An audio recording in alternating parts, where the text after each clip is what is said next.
And first good morning everyone friends, आप सभी को इस प्लेटफॉर्म पर जुड़ने के लिए सबसे पहले वेलकम है। फ्रेंड्स, हम लोग पढ़ रहे हैं acid base and salt. Acid base and salt का हम लोग फर्स्ट क्लास को कंप्लीट कर चुके हैं और फर्स्ट क्लास में हम लोग कुछ टॉपिक को भी कवर कर लिए। कौन कौन से टॉपिक को हम कवर किए हैं थोड़ा उसको हम समराइज कर देते हैं, ताकि यदि आप इसी वीडियो को देख रहे हैं फर्स्ट क्लास को नहीं देखें फिर भी आप लोगों को समझ में आ जाए। तो फर्स्ट क्लास में हम लोग सबसे पहले समझे थे कि what is base and what is acid. Base क्या होती है और एसिड क्या होती है, and what is difference of base and acid. Base और एसिड में क्या क्या डिफरेंस होती है उसको हम लोग समझे थे। इसके अलावा हम लोग ये भी समझे थे कि from where litmus paper is gain. Litmus paper को कहाँ से प्राप्त किया गया था और लिटमस पेपर को कैसे बनाया गया था, लिटमस पेपर का क्या क्या फीचर्स था उसको हम लोग कंप्लीट किए। और सबसे इम्पोर्टेंट बात ये है कि पिछला ही क्लास में हम लोग ये भी डिस्कस किए हैं कि किसी इंसान का पेट भी खराब हुआ था, और जब उसका पेट खराब हुआ था उसका डाइजेशन सही से नहीं हुई थी तो हम लोग उसका रीज़न भी समझे थे कि वह उसका डाइजेशन सही से क्यों नहीं हुआ था, और नहीं हुआ तो उसके लिए हम लोग मेडिसिन भी प्रीफर किए थे कि ये मेडिसिन यूज करने से यदि किसी इंसान का पेट खराब हो जाता है तो उसका पेट सही हो जाएगा, वो भी बहुत कम टाइम में। उसको भी हम लोग कवर किए हैं। तो कल जहाँ तक हम लोग टॉपिक को कवर किए थे उसके आगे आज हम लोग क्लास को कंटिन्यू करेंगे। और यदि आज भी पहले ही बोल देते हैं कि आप लोगों को किसी भी तरह का कोई भी पॉइंट पर कोई डाउट होना तो आप कमेंट में ज़रूर लिखिएगा, तब ना हमको पता चलेगा कि आपको इस पॉइंट पर डाउट है, तो उसको थोड़ा और ज़्यादा एक्सपेंड रूप से हम आपको एक्सप्लेन कर पाए और आपको समझा पाए। तो आप कमेंट में ज़रूर लिखिएगा, ठीक। तो चलिए आज के क्लास को हम कंटिन्यू करते हैं। फर्स्ट पॉइंट है एसिड बेस एंड सॉल्ट जो हम लोग पढ़ रहे हैं उसमें आज की क्लास का फर्स्ट पॉइंट है कि जब किसी एसिड को किसी मेटल के साथ रिएक्शन करवाते हैं तब क्या होगा। हम लोग थोड़ा सा ब्रीफली में समझे हैं पिछला क्लास में कि जब किसी एसिड को किसी मेटल के साथ रिएक्शन करवाते हैं तब क्या होता है। What happened when acid is react with metal. क्या होगा जब किसी एसिड को बेस के साथ रिएक्शन करवाएंगे, देखते हैं। फर्स्ट पॉइंट हम लोग लिखते हैं कि एसिड को किसी मेटल के साथ रिएक्शन करवाते हैं तब क्या होगा।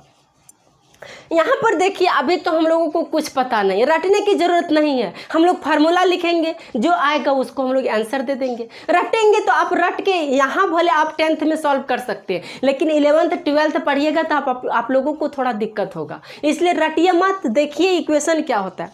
यहाँ है एसिड और यहाँ है मेटल, लेकिन ना तो हम लोगों को एसिड पता है ना तो हम लोगों को मेटल पता है। एसिड का फार्मूला क्या होता है वो भी नहीं पता है, मेटल का फार्मूला क्या होता है वो भी नहीं पता है। यदि कोई दोनों में से कुछ नहीं पता हो तो आप एक क्लू याद रखिएगा कि एसिड जब बोला जाएगा तो आप HCl को याद रखिएगा, और बेस यदि बोला जाए तो आप NaOH को याद रखिएगा।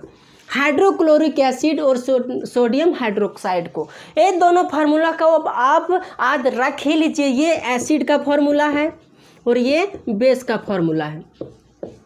यदि कोई दिमाग काम नहीं करने लगे, एग्जाम में पूछ दिया कि जब किसी एसिड को मेटल के साथ रिएक्शन करवाया जाए, लेकिन एसिड पता ही नहीं है, एसिड का कोई फार्मूला ही नाम याद ही नहीं आ रहा है, तो आप इसको लिख दीजिए।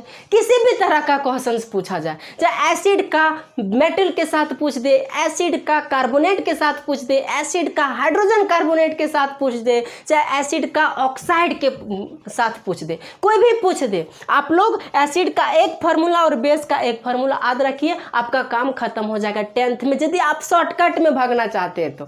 लेकिन डिटेल से पढ़ना पड़ेगा क्योंकि 12th और 11th में ये फार्मूला कभी काम ही नहीं देगा, इसलिए थोड़ा सा डिटेल में पढ़ना पड़ेगा और एसिड और बेस को भी समझना पड़ेगा।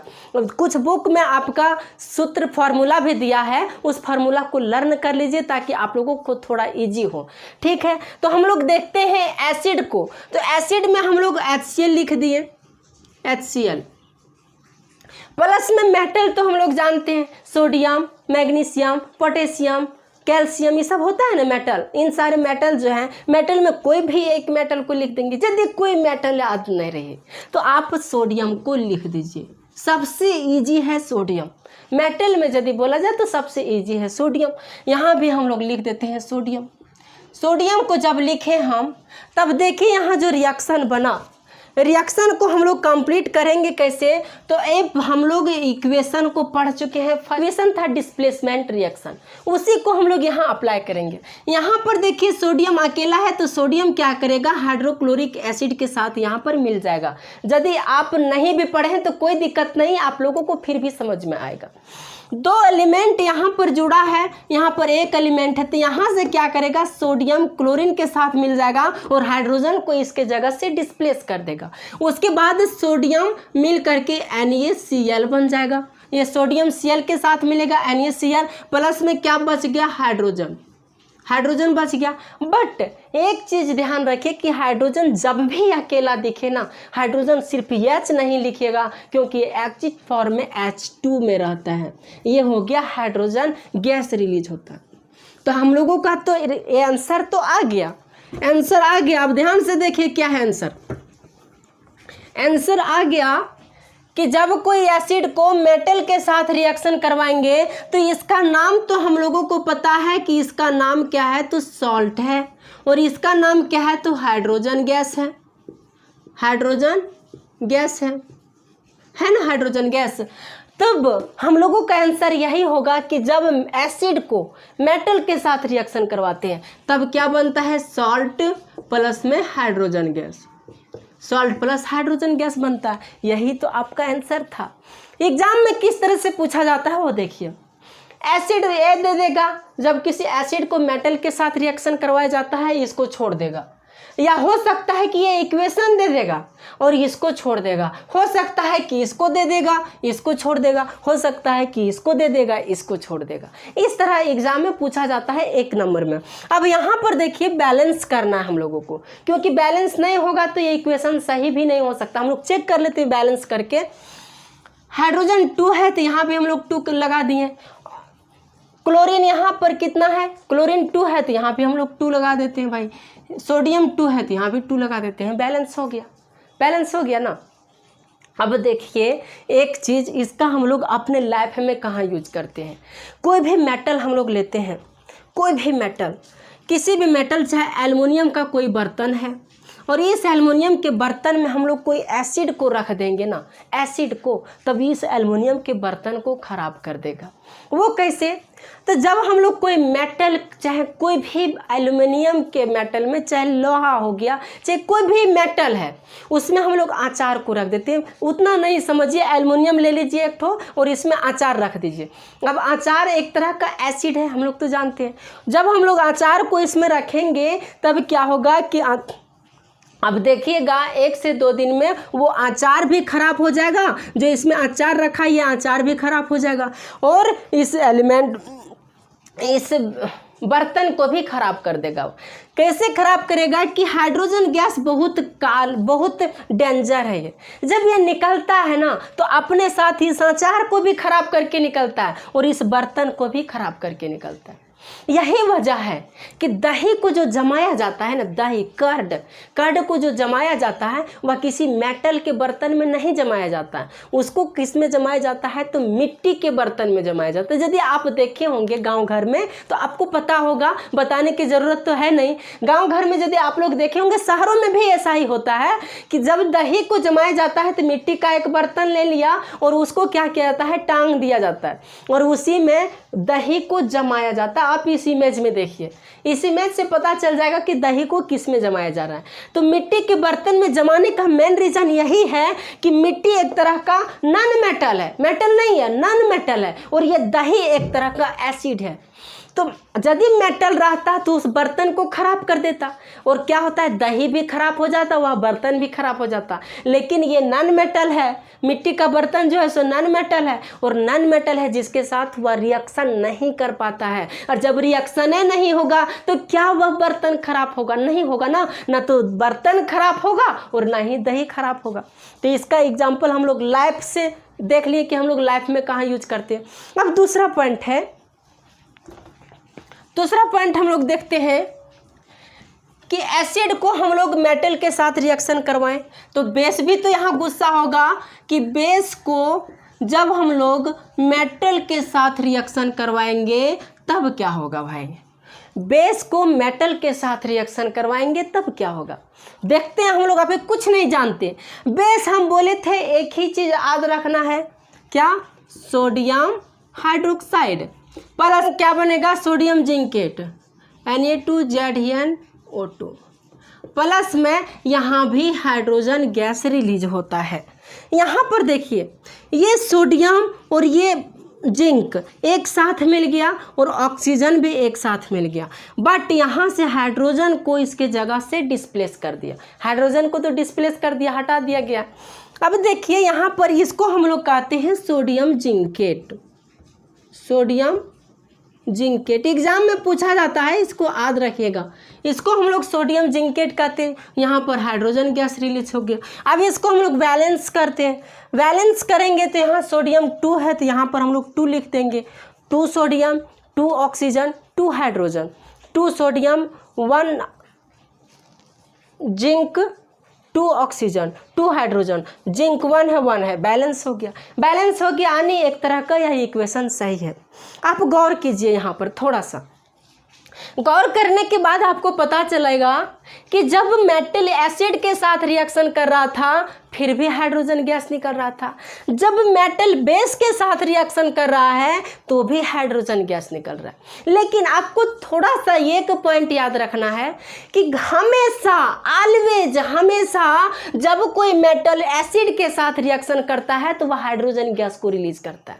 हमेशा, ये चाहे 24/7 और कहीं भी कोई भी मेटल ले ले, चाहे कोई भी एसिड ले ले, यदि उसको हम लोग रिएक्शन करवाते हैं तो वहां पर हाइड्रोजन गैस रिलीज होती है। बट जब कोई एसिड मेटल को बेस के साथ रिएक्शन करवाते हैं तो ये जरूरी नहीं है कि हमेशा हाइड्रोजन गैस रिलीज होगा। कभी कभी कोई मेटल ऐसा होता है जिसके साथ बेस को रख देने पर वह हाइड्रोजन गैस रिलीज नहीं करता है। कभी कभी कोई बेस ही ऐसा होता है जिसको मेटल के साथ रखने पर वह हाइड्रोजन गैस रिलीज नहीं करता है। That means I can say that hydrogen gas हमेशा रिलीज नहीं होती है। किस कंडीशन में, तब जब मेटल को बेस के साथ रिएक्शन करवाया जाता है तब। यहाँ तक समझने में कोई दिक्कत नहीं होगी। अब हम लोग तीसरा पॉइंट समझते हैं कि जब कोई मेटल को नहीं, जब कोई एसिड को कार्बोनेट के साथ रिएक्शन करवाया जाए तब क्या होगा। इसको मिटाते हैं। तीसरा पॉइंट है कि जब कोई एसिड को, किसको, एसिड को मेटल कार्बोनेट के साथ,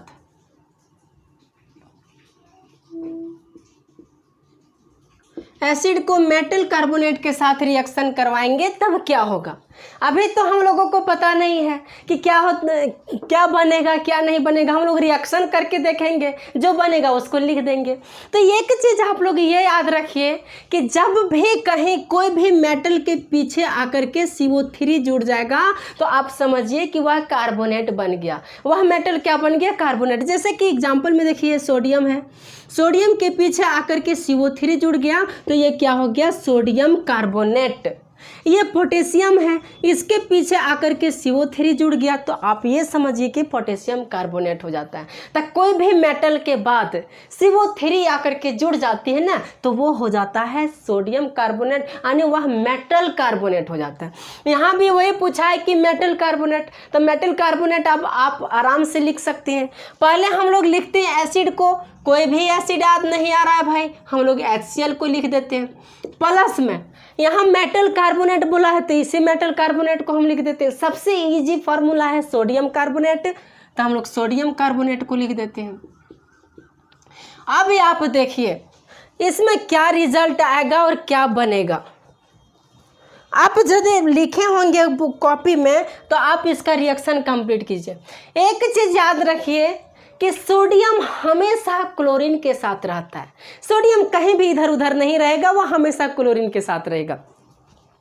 सोडियम को क्लोरीन बहुत पसंद, पता नहीं इसको क्लोरीन से प्यार है क्या, पता नहीं, लेकिन सोडियम को क्लोरीन बहुत पसंद है। कोई भी इक्वेशन में यदि क्लोरीन दिखता है और सोडियम दिखता है ना, तो सोडियम तुरंत जाकर के क्लोरीन के साथ रिएक्शन कर लेता है। इसको प्यार होगा, पता नहीं भाई। तो सोडियम जो है क्लोरीन के साथ मिला तो यहाँ क्या बन गया, NaCl, सोडियम क्लोराइड। उसके बाद देखिए यहाँ पर CO3 है, यहाँ पर H है, तो यहाँ पर से 2 ऑक्सीजन और यहाँ से 1 हाइड्रोजन निकल करके यहाँ पर 2 हाइड्रोजन और 1 ऑक्सीजन निकल करके जल बना दिया। क्या बना दिया, जल। अब बच गया क्या, 1 कार्बन बन गया, बच गया, और 1 ऑक्सीजन बच गया, 2 ऑक्सीजन, तो यहाँ पर 1 कार्बन 2 ऑक्सीजन लिख दिया, यानी ये हो गया कार्बन डाइऑक्साइड। यहाँ पर इस फार्मूला में देखिए ये जो सोडियम है क्लोरीन के साथ मिलेगा, तो ये तो हम लोगों को पता है।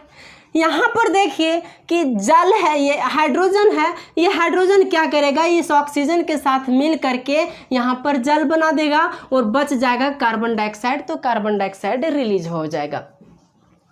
अब देखिए यहाँ पर जब ये इक्वेशन बन गया तो आप खुद देखिए कि इस रिएक्शन में जब कोई एसिड मेटल कार्बोनेट के साथ रिएक्शन करेगा तब क्या क्या बन सकता है, आप खुद लिख सकते हैं।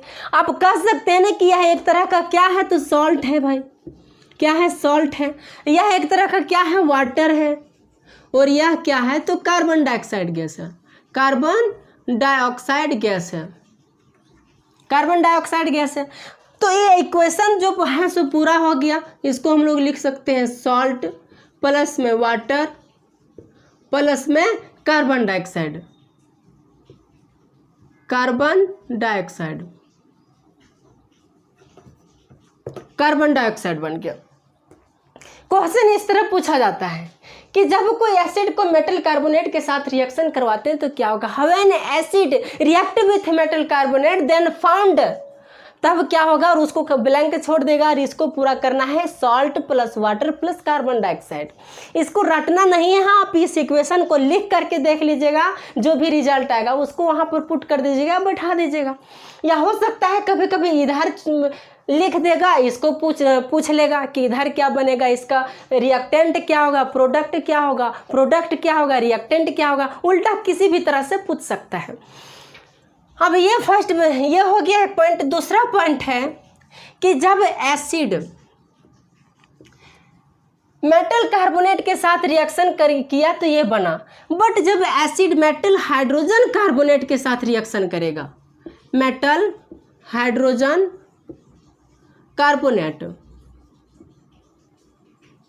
मेटल हाइड्रोजन कार्बोनेट के साथ रिएक्शन करेगा तब क्या बनेगा, ये भी अभी हम लोगों को पता नहीं है, बस लिखते हैं, देखते जाते हैं क्या होता है। एसिड हम लिख देते हैं, कुछ नहीं याद आए तो HCl लिख दो, मेटल हाइड्रोजन कार्बोनेट लिख दिए, मेटल हाइड्रोजन जोड़ दिए, कार्बोनेट जोड़ दिए, कोई दिक्कत लिखने में फॉर्मूला, मेटल लिख दिए, हाइड्रोजन जोड़ दिए, कार्बोनेट जोड़ दिए, मेटल लिख दिए, हाइड्रोजन जोड़ दिए, कार्बोनेट जोड़ दिए। उसके बाद यहाँ पर हम लोग रिएक्शन करवाएंगे।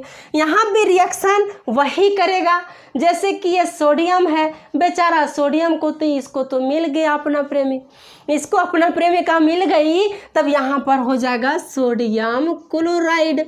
बनने में तो कोई दिक्कत नहीं हुआ, सोडियम क्लोराइड। अब देखिए यहाँ क्या होगा, हाइड्रोजन एक है, हाइड्रोजन एक है, अलग तो होगा नहीं, यहाँ पर 2 हाइड्रोजन एक साथ हो जाएगा, यानी H2, 2 हाइड्रोजन एक साथ हो गया, ऑक्सीजन के साथ कंबाइन करेगा H2O बन जाएगा। प्लस में यहाँ पर बच गया 1 कार्बन और यहाँ पर 2 ऑक्सीजन, तो यहाँ पर 1 कार्बन 2 ऑक्सीजन, ए बन गया सोडियम क्लोराइड प्लस जल plus carbon dioxide.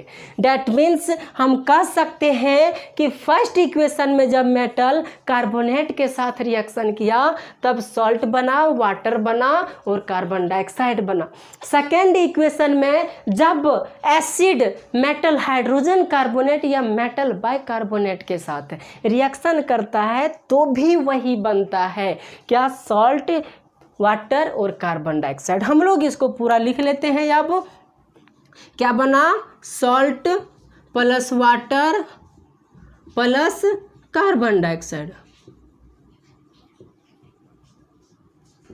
Salt water plus carbon dioxide यही बना। तो इस इक्वेशन को हम लोग लिख लिए। अब कोई तरह के कोई दिक्कत है तो आप बताइए यहाँ तक में। हम लोग अब नेक्स्ट की ओर मूव करते हैं।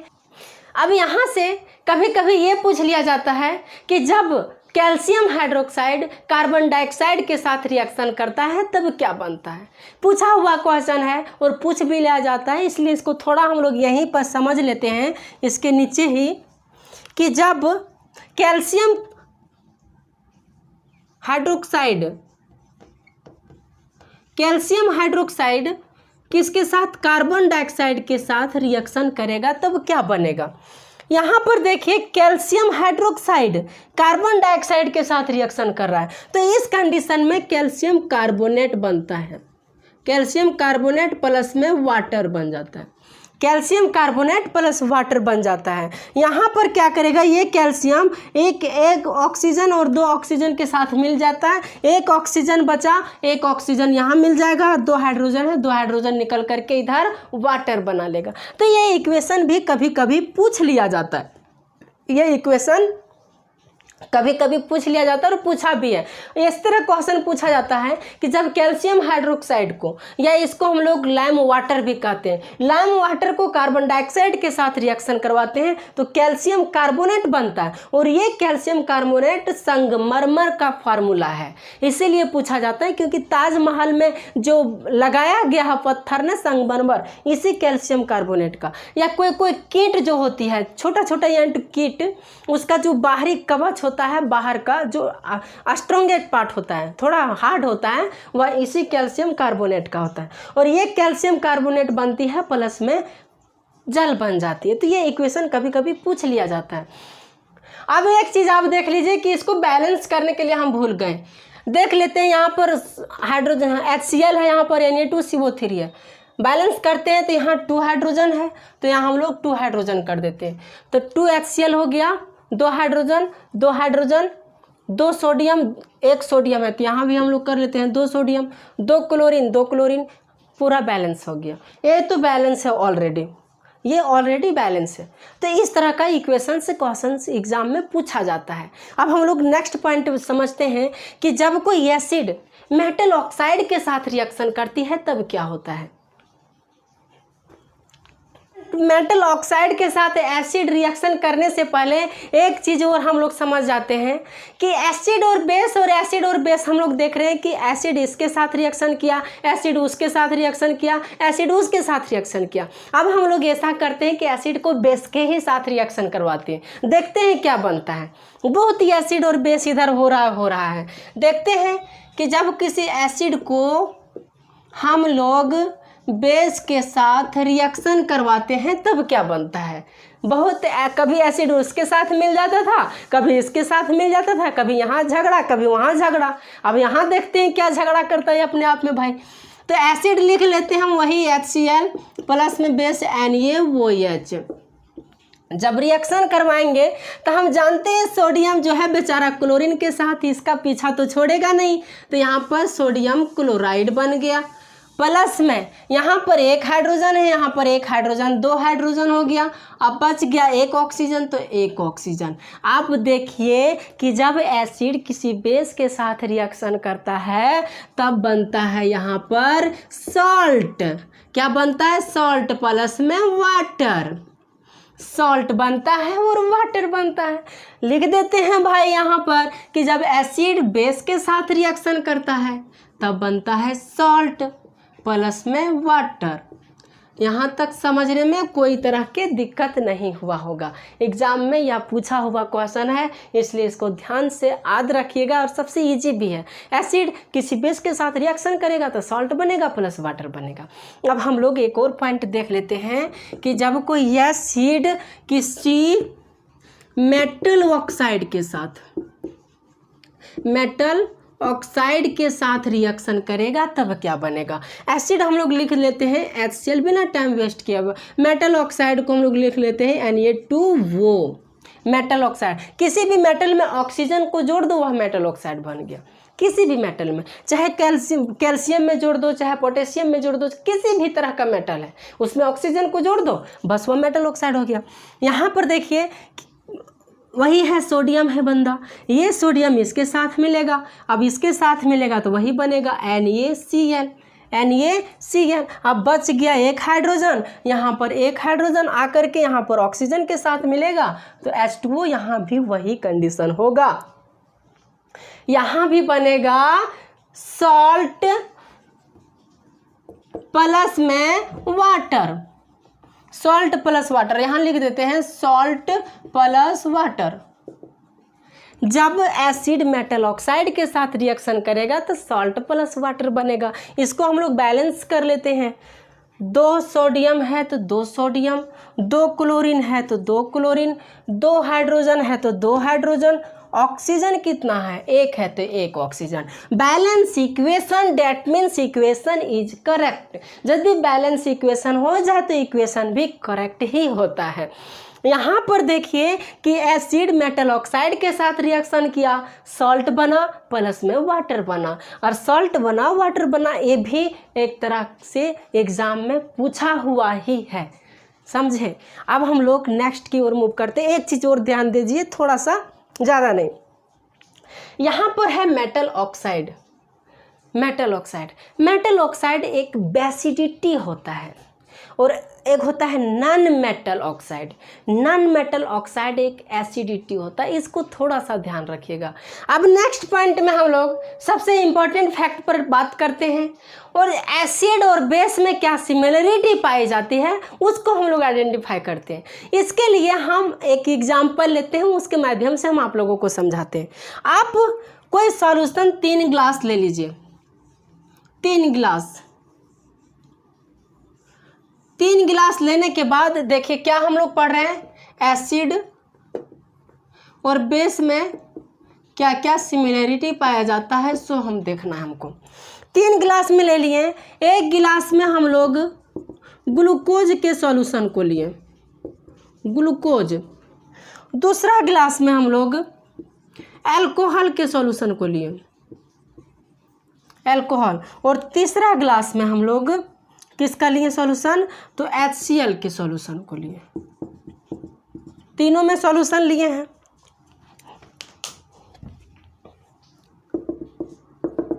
अब इन तीनों सॉल्यूशन से को हम एक बैटरी से कनेक्ट करते हैं, तीनों को हम एक बैटरी से कनेक्ट करते हैं, तीनों को अलग अलग बैटरी से कनेक्ट करते हैं। ये बैटरी है, यहाँ से हम क्या करते हैं, वायर को जोड़ देते हैं, यहाँ से भी हम वायर को जोड़ देते हैं, यहाँ भी वायर को जोड़ देते हैं, और यहाँ भी वायर को जोड़ देते हैं। देखिए ब्लैक एंड रेड वायर को जोड़ें, और इसके बाद क्या करते हैं, यहाँ से फिर वायर को निकाल करके, इस सॉल्यूशन से निकाल करके यहाँ हम एक बल्ब को लगा देते हैं, एक बल्ब को। यहाँ भी एक सॉल्यूशन से कनेक्ट करके एक बल्ब को, भले वीडियो थोड़ी लंबी बन रही लेकिन आपको समझ में आएगा। यहाँ भी वही करते हैं, बल्ब को लगा दिया। तीनों में हम क्या किए, बल्ब को लगा दिए। अब गौर से देखिए, यहाँ 3 पात्र है। कोई भी बैटरी को किसी सॉल्यूशन से हम लोग पास करवाएंगे, हम वाटर लेंगे, उसमें हम लोग पास करवाएंगे तो गंदा वाटर रहेगा तो उसमें इलेक्ट्रिक करंट फॉलो हो जाएगी। यहाँ पर एक ग्लूकोज का सॉल्यूशन है, ये अल्कोहल का सॉल्यूशन है, और ये एसिड का सॉल्यूशन है। जब देखा गया कि बैटरी को कनेक्ट करने के बाद ये बल्ब ग्लूकोज के सॉल्यूशन से जब कनेक्ट किया गया इस बैटरी को, तो ये बल्ब नहीं जला। क्या हुआ, नहीं जला।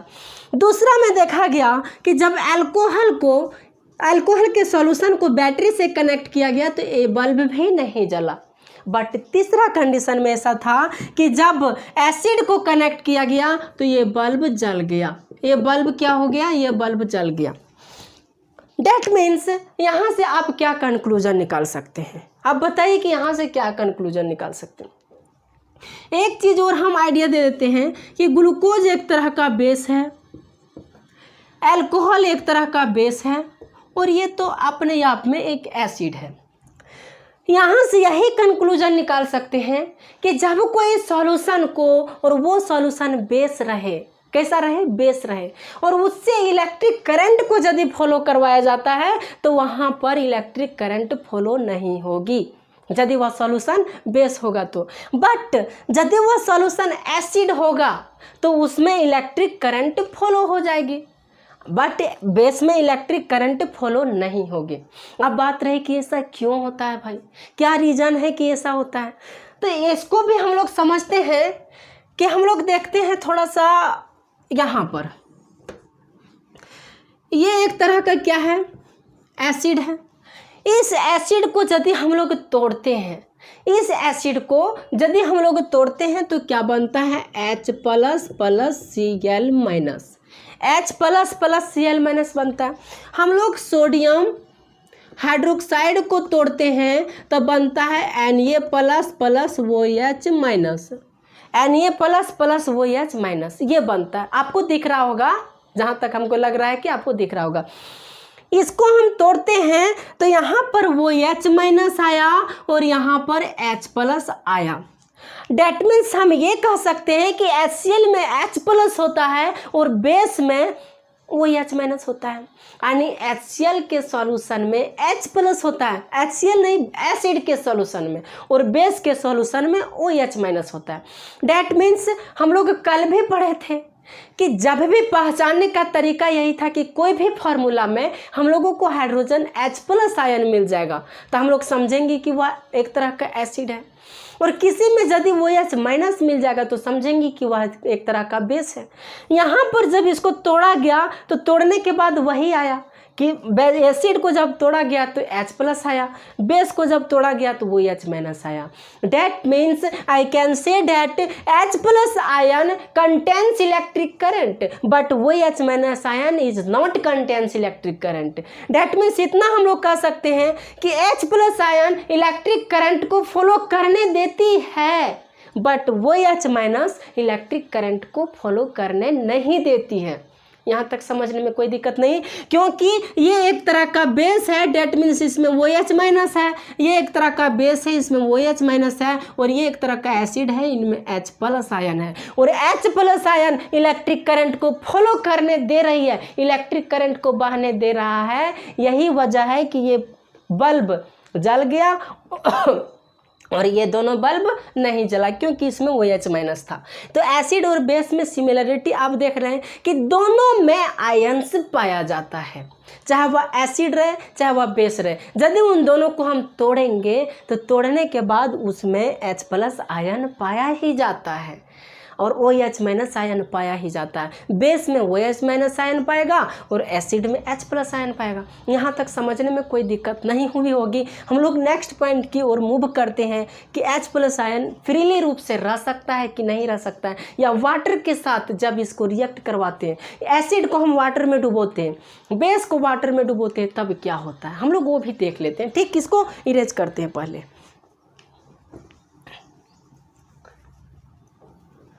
देखिए हम लोग वाटर के साथ इसको करते हैं, वाटर के साथ इसको डालते हैं, कोई एसिड को,